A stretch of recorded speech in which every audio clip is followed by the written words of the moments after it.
दोस्तों, आज हम श्वसन तंत्र में होने वाले रोगों के बारे में जानकारी प्राप्त करें, जिसमें सबसे आम है कफ या खांसी। तो जानते हैं रोग का परिचय।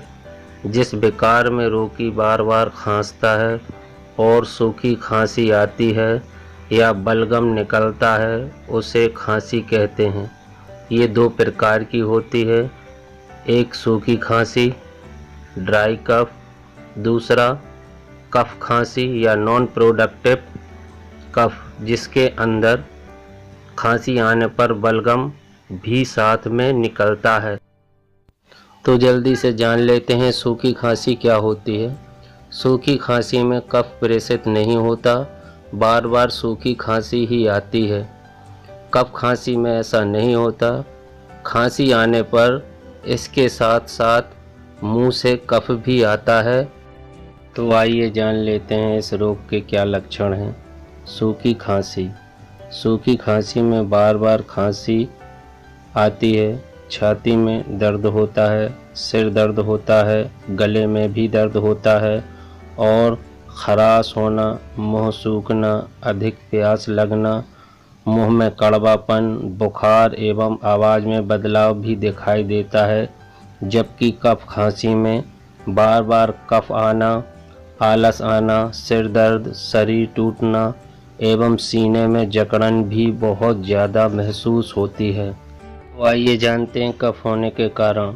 खांसी एक लक्षण है तथा दूसरी ओर यह एक स्वतंत्र रोग भी है। अनेक रोगों में खांसी एक लक्षण के रूप में देखने को मिलता है। मुंह या गले में धूल लगातार जाने से, भोजन के विरुद्ध मार्ग में चले जाने से, छींक के रुकने से या छींक ना आ पाने के कारण भी खांसी उत्पन्न होती है। तो आइए जानते हैं कफ में क्या क्या दवाएं इस्तेमाल की जाती हैं। टैबलेट सिनारेस एक गोली दिन में 3 बार, साथ में सिफ्लॉक्स 250 एक गोली दिन में 3 बार, कैप्सूल मॉक्स 250 एक कैप्सूल दिन में 3 बार लेना चाहिए। साथ में डेल्टस डी सायरप 2-2 चम्मच दिन में 2 बार खाने के बाद लेना चाहिए।